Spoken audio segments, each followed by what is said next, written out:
Hi ಎಲ್ಲರಿಗೂ welcome to my YouTube channel Rakshita's mini blog.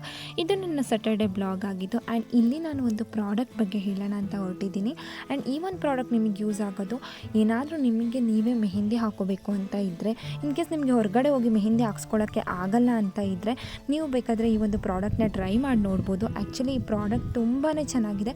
But ನನಗೆ to be frank ಫಸ್ಟಿಗೆ ಏನು ಅನ್ನಿಸ್ತು ಅಂತ ಅಂದರೆ, ಹಾಕೊಳ್ತಿರುವಾಗ ಇದೇನು ಈ ಥರ ಬರುತ್ತೆ, ಇದ್ರ ಬದಲು ನಾನೇ ಹಾಕೋಬೋದಾಗಿತ್ತು ಅಂತ ನನಗೊಂದು ಸಲ ಫೀಲ್ ಆಯಿತು. ಬಟ್ ಆಫ್ಟರ್ ಪೀಲ್ ಮಾಡಾದಮೇಲೆ ನನಗನ್ನಿಸ್ತು ವರ್ತ್ ಇದೆ ಅಂತ ಹೇಳಿಬಿಟ್ಟು. ಸೊ ಅದಕ್ಕೋಸ್ಕರ ನಿಮ್ಗೆ ಯಾರಿಗಾದರೂ ಇನ್ ಕೇಸ್ ಎಮರ್ಜೆನ್ಸಿ ಫಂಕ್ಷನ್ಸ್ ಇದ್ದಾಗ ಅಟೆಂಡ್ ಮಾಡಬೇಕು, ಮೆಹಂದಿ ಹೊರಗಡೆ ಹೋಗಿ ಹಾಕ್ಸ್ಕೊಳ್ಳೋಕ್ಕಾಗಲ್ಲ ಅಂತ ಇದ್ದರೆ ಖಂಡಿತವಾಗ್ಲೂ ಈ ವಿಡಿಯೋ, ಈ ಒಂದು ಇನ್ಫಾರ್ಮೇಷನ್ ನಿಮಗೆ ಯೂಸ್ ಆಗುತ್ತೆ ಅಂತ ಹೇಳಿಬಿಟ್ಟು ನಾನು ಈ ವಿಡಿಯೋನ ಮಾಡ್ತಾಯಿದ್ದೀನಿ. ಈ ಪ್ರಾಡಕ್ಟ್ ನೇಮ್ ಬಂದು ಸ್ಟೆನ್ಸಿಲ್ಸ್ ಅಂತ. ಇದನ್ನು ನಾನು ಮೀಶೋದಿಂದ ಆರ್ಡರ್ ಮಾಡಿ ತರಿಸ್ಕೊಂಡಿದ್ದು. ಆ್ಯಕ್ಚುಲಿ ಇದನ್ನು ನಾನು ಫಂಕ್ಷನ್ಗಿಂತ 2 ವೀಕ್ ಮುಂಚೆನೇ ಬುಕ್ಕಿಂಗ್ ಮಾಡಿದ್ದೆ. ಸೊ ಇದು ನನಗೆ ಆರ್ಡರ್ ಮಾಡಿ 4 to 5 ಡೇಸ್ ಒಳಗಡೆ ಡೆಲಿವರಿ ಕೊಟ್ಟರು ಅವರು. ಆ್ಯಂಡ್ ಇದರ ಪ್ರೈಸ್ ನಿಜವಾಗ್ಲೂ ಕೇಳಿದರೆ ಶಾಕ್ ಆಗ್ತೀರಾ. ಇಷ್ಟು ವರ್ತಿರೋ ಪ್ರಾಡಕ್ಟ್, ಆರಾಮಾಗಿ ನೀವು ಜಾಸ್ತಿ ಖರ್ಚು ಮಾಡ್ದಲ್ಲ ಇಷ್ಟು ಚೆನ್ನಾಗಿರೋ ಮೆಹಂದಿನ ಹಾಕೊಬೋದಾ ಅಂತ ಹೇಳ್ಬಿಟ್ಟು. ಇದ್ರ ಪ್ರೈಸ್ ಬಂದು 187 ರುಪೀಸ್ ಏನೋ ಇತ್ತು. ಬಟ್ ಪ್ರೀಪೇಯ್ಡ್ ಮಾಡಿದರೆ ನಿಮಗೆ 167 ರುಪೀಸ್ಗೆ ಇದು ಸಿಗುತ್ತೆ. ಸೊ ನಾನು ಪ್ರೀಪೇಯ್ಡ್ ಮಾಡಿ ಬುಕ್ ಮಾಡ್ಕೊಂಡಿದ್ದೆ. ಯಾಕಂದರೆ ಟ್ರಯಲ್ ಮಾಡ್ತಾ ಇರೋದಲ್ವ, ನೋಡೋಣ ಇನ್ನು ಕಡಿಮೆ ಪೇ ಮಾಡಿದಷ್ಟು ಬೆಟರ್ ಅಂತ ನಾನು ಯೋಚನೆ ಮಾಡಿ ಬುಕ್ ಮಾಡಿಕೊಂಡೆ ಇದನ್ನು. ಆ್ಯಕ್ಚುಲಿ ಇದು ಪ್ಯಾಟ್ರನ್ ನನಗೆ ಸಿಕ್ಕಾಪಟ್ಟೆ ಇಷ್ಟ. ಈ ಪ್ಯಾಟ್ರನ್ ನಿಮಗೆ ಯಾವ ಥರ ಪ್ಯಾಟ್ರನ್ ಬೇಕಾದರೂ ಸಿಗುತ್ತೆ ಆನ್ಲೈನಲ್ಲಿ. ಬಟ್ ನಾನು ಸೀಮಂತದಲ್ಲಿ ಇದೇ ಪ್ಯಾಟ್ರನ್ ಹಾಕ್ಸ್ಕೊಂಡಿದ್ದೆ. ಸೊ ನನ್ನ ಕೈಗೆ ಚೆನ್ನಾಗಿ ಕಾಣಿಸ್ತಿತ್ತು ಅಂತ ಹೇಳ್ಬಿಟ್ಟು ಇದೇ ಪ್ಯಾಟ್ರನ್ನ ನಾನು ಟ್ರೈ ಮಾಡಿದೆ. ಇದನ್ನು ನಾನು ನಮ್ಮ ಪಾಪು ನಾಮಕರಣದ ಹಿಂದಿನ ದಿನ ಟ್ರೈ ಮಾಡ್ತಾಯಿದ್ದೀನಿ. ಆ್ಯಕ್ಚುಲಿ ನಾನಿದು ತುಂಬ ಈಸಿಯಾಗಿ ಪೇಸ್ಟ್ ಮಾಡ್ಬೋದು ಅಂತ ಅಂದ್ಕೊಂಡೆ. ಬಟ್ ನಿಜವಾಗ್ಲೂ ಸ್ವಲ್ಪ ಟ್ರಿಕ್ಕಿ ಅನ್ನಿಸ್ತು ನನಗೆ. ಯಾಕಂತಂದರೆ ನಾನು ಸೆಂಟರಿಂದ ಒಂದೊಂದೇ ಸೆಕ್ಷನ್ನ ತೊಗೊಂಡ್ಬಿಟ್ಟು ಪೇಸ್ಟ್ ಮಾಡಬೇಕಿತ್ತು. ನಾನೇನು ಮಾಡಿದೆ, ಅದಷ್ಟು ಆ ಫ್ಲವರ್ ಡಿಸೈನ್ ಇದೆಯಲ್ಲ ಅದಷ್ಟು ಒಂದೇ ಇರುತ್ತೆ, ಸಿಂಗಲ್ ಇರುತ್ತೆ ಅಂದ್ಕೊಂಡಿದ್ದೆ.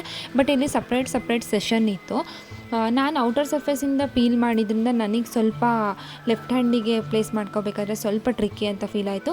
ರೈಟ್ ಹ್ಯಾಂಡಿಗೆ ಹಾಕ್ಕೊಳ್ಳುವಾಗ ನಾನು ಏನು ಮಾಡಿದೆ, ಸೆಂಟರಿಂದ ಪೀಲ್ ಮಾಡಿ ನೀಟಾಗಿ ಅರೇಂಜ್ ಮಾಡಿಕೊಂಡು ಪೇಸ್ಟ್ನ ಮಾಡಿದೆ ನಾನು. ಬಟ್ ಇದರಲ್ಲೂ ಟ್ರೈ ಮಾಡಿದೆ. ಬಟ್ ಒಂದು ಸ್ವಲ್ಪ ಲಾಸ್ಟಿಗೆ ವೇರಿಯೇಷನ್ ಬಂತು ಅಷ್ಟೇ ನನಗೆ. ಈ ಥರ ನೀವು ತೊಗೊಂಡ್ರೆ ಫಸ್ಟು ಸೆಂಟರ್ ಪ್ಲೀಟಿಂದ ತೊಗೊಂಡು ಪೇಸ್ಟ್ ಮಾಡ್ಕೊಳ್ಳಿ. ನಾನಿಲ್ಲಿ ಮಾಡ್ಕೊಳ್ತಾ ಇದ್ದೀನಿ ನೀಟಾಗಿ ಅರೇಂಜ್ ಮಾಡ್ಕೊಂಡು. ಆ್ಯಕ್ಚುಲಿ ನಾನು ಇದಕ್ಕೆ ಹೆಲ್ಪಿಗೆ ಒಬ್ಬರು ಬೇಕೇ ಬೇಕು. ನೀವು ಒಬ್ಬರೇ ಮಾಡ್ಕೋತೀನಿ ಅಂದರೆ ಸ್ವಲ್ಪ ಕಷ್ಟ ಆಗುತ್ತೆ. ಯಾಕಂದರೆ ನಾವೇ ಪೇಸ್ಟ್ ಈ ಕಡೆ ನಾವೇ ತೆಕ್ಕೊಬೇಕು, ನಾವೇ ಅಂಟಿಸ್ಕೊಬೇಕು ಅಂತ ಅಂದಾಗ ಸ್ವಲ್ಪ ಅದು ಗಮ್ ಇರೋದ್ರಿಂದ ನಾವು ಎಲ್ಲಿ ಇಡ್ತೀವಿ ಅಲ್ಲೇ ಅಂಟಿಬಿಡುತ್ತೆ ಅದು ಸಡನ್ನಾಗಿ. ನಾನು ಸೆಂಟರ್ ಪಾರ್ಟಿಗೆ ನೀಟಾಗೆಲ್ಲ ಪೇಸ್ಟ್ ಮಾಡಿ ಆದಮೇಲೆ ಫಿಂಗರ್ಸಿಂದ ಇದೆಯಲ್ಲ, ಸೊ ಅದಕ್ಕೆ ಮಾಡಿಕೊಂಡೆ ನಾನು. ಆ್ಯಕ್ಚುಲಿ ಈ ಡಿಸೈನು ತುಂಬಾ ಚೆನ್ನಾಗಿ ಕಾಣಿಸುತ್ತೆ ನಾವು ಮಾಡ್ಕೊಂಡು ಆದಮೇಲೆ. ಈ ಒಂದು ಸ್ಟೆನ್ಸಿಲ್ಸ್ನ ನೀವು ರಿಯೂಸ್ ಸಹ ಮಾಡ್ಬೋದು. ಬಟ್ ನಾನು ಪೀಲ್ ಮಾಡಿ ಅದನ್ನು ಬಿಸಾಕ್ಬಿಟ್ಟೆ, ನನಗೆ ಬೇಡ ಇನ್ನು ಅಂತ ಹೇಳಿಬಿಟ್ಟು. ಬೇಕಿದ್ರೆ ನೀವು ಇದನ್ನ ರಿಯೂಸ್ ಮಾಡ್ಬೋದು. ಆ್ಯಂಡ್ ನಾನು ನೀಟಾಗಿ ಸೆಂಟರ್ ಪಾರ್ಟೆಲ್ಲ ಆದಮೇಲೆ ಆ್ಯಕ್ಚುಲಿ ಒಂದೊಂದೇ ಈ ಫಿಂಗರ್ ಡಿಸೈನ್ಸ್ ಇಲ್ಲಿ ಕಾಣಿಸ್ತಾ ಇದೆಯಲ್ಲ, ಆ ಒಂದೊಂದು ಫಿಂಗರ್ ಡಿಸೈನ್ಸ್ನ ತೊಗೊಂಡ್ಬಿಟ್ಟು ಫಿಂಗರ್ಸಿಗೆಲ್ಲ ಪೇಸ್ಟ್ ಮಾಡಿದೆ. ಅಷ್ಟೊತ್ತಿಗೆ ನಮ್ಮ ಅಣ್ಣ ಬಂದ. ಅವ್ನು ಹೇಳ್ತಿದ್ದೆ, ಈ ಥರ ಹಾಕೋದಾದ್ರೆ ನಾನು ಎಷ್ಟು ಬೇಗ ಹಾಕ್ತಾಯಿದ್ದೆ, ಎಷ್ಟು ಜನಕ್ಕೆ ನಾನು ವರ್ಕ್ ಮಾಡ್ತಾಯಿದ್ದೆ ಈ ಥರ ಅಂತ ಹೇಳ್ತಾ ಇದ್ದ. ಆ್ಯಂಡ್ ನೋಡಿ ನಾನು ಫೈನಲಿ ತೋರಿಸ್ತಾ ಇದ್ದೀನಿ. ನಾನು ಈ ಥರ ನೀಟಾಗಿ ಅದನ್ನ ಪೇಸ್ಟ್ ಮಾಡಿಕೊಂಡೆ. ಅದಾದಮೇಲೆ ನಾನಿಲ್ಲಿ ಒಂದು ಮೆಹಂದಿ ಕೋನ್ ತೊಗೊಂಡಿದ್ದೆ. ಸೊ ಅದನ್ನು ನೀಟಾಗಿ ಆ ಗ್ಯಾಪ್ ಇರಲ್ಲಿಗೆ ಫಿಲ್ ಮಾಡ್ತಾಯಿದ್ದೀನಿ. ಫಸ್ಟಿಗೆ ಈ ಥರ ಕೋನಲ್ಲಿ ಫಿಲ್ ಮಾಡಿದೆ ಅಷ್ಟೇ. ಬಟ್ ಲೇಟ್ ಆಗುತ್ತೆ ಅಂತ ಹೇಳಿಬಿಟ್ಟು ಲಾಸ್ಟಲ್ಲಿ ಏನು ಮಾಡಿದೆ ಅಂತಂದರೆ, ನಾನು ಎಲ್ಲ ಮೆಹಂದಿ ಕೋನಲ್ಲಿರೋಂಥ ಮೆಹಂದಿನೆಲ್ಲ ಒಂದು ಕಡೆಗೆ ಒಂದು ಕವರ್ ಮೇಲೆ ಹಾಕ್ಕೊಂಡ್ಬಿಟ್ಟು ಕೈಯಲ್ಲೇ ಫಿಂಗರಲ್ಲೇ ತೊಗೊಂಡ್ಬಿಟ್ಟು ಈ ಥರ ನೀಟಾಗಿ ಸವರಿದೆ ಅದ್ರ ಮೇಲೆ. ಈ ಥರ ಅಂದರೆ ಕೋನಲ್ಲಿ ಮಾಡಿದರೆ ಸ್ವಲ್ಪ ಗ್ಯಾಪ್ ಬರ್ತಾ ಇತ್ತು ಅಂತ ಹೇಳ್ಬಿಟ್ಟು ಈ ಥರ ಫಿಂಗರಲ್ಲಿ ಮಾಡಿದರೆ ನೀಟಾಗಿ ಕವರ್ ಆಗುತ್ತೆ ಅಂತ ಹೇಳಿಬಿಟ್ಟು ನಾನು ಈ ಥರ ಟ್ರೈ ಮಾಡಿದೆ ಅಷ್ಟೇ.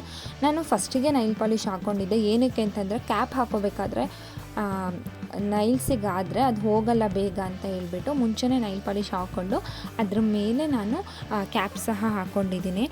ಈ ಥರ ನಿಧಾನಕ್ಕೆ ನೀಟಾಗಿ ಎಲ್ಲೂ ಗ್ಯಾಪ್ ಬಿಡ್ದಲ್ಲೇ ಫಿಲ್ ಮಾಡಬೇಕು. ಆ್ಯಂಡ್ ಲೈಟಾಗಿ ನೀವು ಫಿಲ್ ಮಾಡೋಂಗಿಲ್ಲ, ಸ್ವಲ್ಪ ತಿಕ್ಕಾಗಿ ಫಿಲ್ ಮಾಡಿದರೆ ಆ ಗ್ಯಾಪ್ಗೆ ನೀಟಾಗಿ ಹೋಗುತ್ತೆ ಮೆಹಂದಿ. ಇಲ್ಲ ಅಂತಂದರೆ ಮೇಲೆ ಸವರು ಬಿಟ್ಟರೆ ನಿಮ್ಮ ಸ್ಕಿನ್ನಿಗೆ ನೀಟಾಗಿ ಟಚ್ ಆಗೋದಿಲ್ಲ. ಅದಕ್ಕೋಸ್ಕರ ನೀಟಾಗಿ ನೋಡ್ಕೊಂಡ್ಬಿಟ್ಟು ಅದನ್ನು ಮೆಹಂದಿನ ನೀಟಾಗಿ ಅಂಟಿಸ್ಬಿಡಿ. ಆ್ಯಂಡ್ ರೈಟ್ ಹ್ಯಾಂಡಿಗೆ ನನ್ನ ಕಸಿನ್ ಪಾಪ ಅವಳೇ ಎಲ್ಲ ಹೆಲ್ಪ್ ಮಾಡಿದ್ದು. ಸೊ ಅವಳು ನೀಟಾಗಿ ಅದಕ್ಕೆ ಹಾಕ್ಕೊಟ್ಲು. ಆ್ಯಂಡ್ ಇನ್ನೊಂದು ಇಂಪಾರ್ಟೆಂಟ್, ನಾನು ಪಾಪುನ ಮಲಗಿಸ್ಕೊಂಡು ಈ ಕೆಲಸ ಮಾಡೋದಕ್ಕೆ ಶುರು ಮಾಡಿದ್ದು. ಆ್ಯಕ್ಚುಲಿ ಪಾಪು ಎದ್ದೇಳೋ ಅಷ್ಟರೊಳಗಡೆ ನಾನು ಹಾಕ್ಕೊಂಡಿದ್ದ ಮೆಹಂದಿ ಬಂದು ಡ್ರೈ ಆಗಿತ್ತು. ಸೊ ಅವಳನ್ನ ನನ್ನ ಕಸಿನ್ಸ್ ಬೇರೆಯವರೆಲ್ಲ ಎತ್ಕೊಂಡಿದ್ರು. ಸೊ ನಾನಿಲ್ಲಿ ಪೀಲ್ ಮಾಡೋದನ್ನು ಸಹ ತೋರಿಸ್ತಾ ಇದ್ದೀನಿ ನೋಡಿ. ಒಂದು ಸ್ವಲ್ಪ ಕಲರ್ ಬಂದಮೇಲೆ ನಾನು ಬೇಗ ಒಂದು 1.5 ಅವರ್ ಅಥವಾ 2 ಅವರ್ ಅಷ್ಟೇ ಇಟ್ಕೊಂಡಿದ್ದು ನಾನು. ಅಷ್ಟು ಇಟ್ಕೊಂಡ್ಬಿಟ್ಟು ನಾನು ನೀಟಾಗಿ ಈ ಥರ ಪೀಲ್ ಮಾಡಿದೆ. ಆ ಪೀಲ್ ಮಾಡ್ತಾ ಇದ್ದೀನಲ್ಲ, ಅದನ್ನು ಬೇಕಾದರೆ ನೀವು ರೀಯೂಸ್ ಮಾಡ್ಬೋದು ಅಂತ ಅದರಲ್ಲಿ ಇದೆ. ಬಟ್ ನನಗೆ ಗೊತ್ತಿಲ್ಲ, ನಾನು ಅದನ್ನು ಯಾರು ಯೂಸ್ ಮಾಡ್ತಾರೆ ಅಂತ ಹೇಳ್ಬಿಟ್ಟು ಬಿಸಾಕ್ಬಿಟ್ಟೆ ಅಷ್ಟೇ. ಈ ಥರ ನೀಟಾಗಿ ಡ್ರೈ ಆದಮೇಲೆ ಪೀಲ್ ಮಾಡಬೇಕು. ಡ್ರೈ ಆಗೋದಕ್ಕೂ ಮುಂಚೆ ನೀವು ಪೀಲ್ ಮಾಡೋಕ್ಕೆ ಹೋಗಬೇಡಿ, ಯಾಕಂದರೆ ಅದನ್ನು ನೀಟಾಗಿ ಗಮ್ಮಿಂಗ್ ಆಗಿರುತ್ತಲ್ಲ, ಆ ಗ್ಯಾಪಲ್ಲೆಲ್ಲ ನೀಟಾಗಿ ಮೆಹಂದಿ ಕೂರಬೇಕು ಅಂತಂದರೆ ಆ್ಯಕ್ಚುಲಿ ಡ್ರೈ ಆದಮೇಲೆ ಪೀಲ್ ಮಾಡಿದರೆ ಬೆಟರ್ ಅಂತ ನನಗೆ ಅನ್ನಿಸ್ತು. ಆ್ಯಂಡ್ ನಾನು ಮೆಹಂದಿನ ರಿಮೂವ್ ಮಾಡಿ ಕೈ ತೊಳ್ಕೊಂಡ್ಬಿಟ್ಟು ಅಷ್ಟೊತ್ತಿಗೆ ಪಾಪು ಎದ್ದಿಲ್ಲಲ್ಲ, ಸೊ ಅವಳಿಗೆ ಹಂಗೆ ಊಟ ಮಾಡಿಸ್ಕೊಂಡೆ. ಅವಳು ನನ್ನ ಕೈಯಲ್ಲಿರೋ ಮೆಹಂದಿ ನೋಡಿ ಅದನ್ನು ಹಿಡ್ಕೊಳ್ಳೋದಕ್ಕೆ ಅಂತ ಇದು ಮಾಡ್ತಾಯಿದ್ಲು. ಆ್ಯಂಡ್ ಫೈನಲಿ ನಾನು ತೋರಿಸ್ತಾ ಇದ್ದೀನಿ ನೋಡಿ, ಈ ಥರ ಡಿಸೈನ್ ಬಂದಿತ್ತು.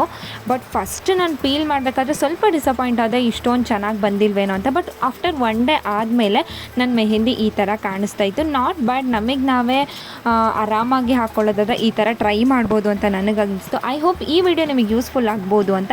ನೆಕ್ಸ್ಟ್ ವೀಡಿಯೋದಲ್ಲಿ ಸಿಗ್ತೀನಿ. ಟಾಟಾ, ಬಾಯ್.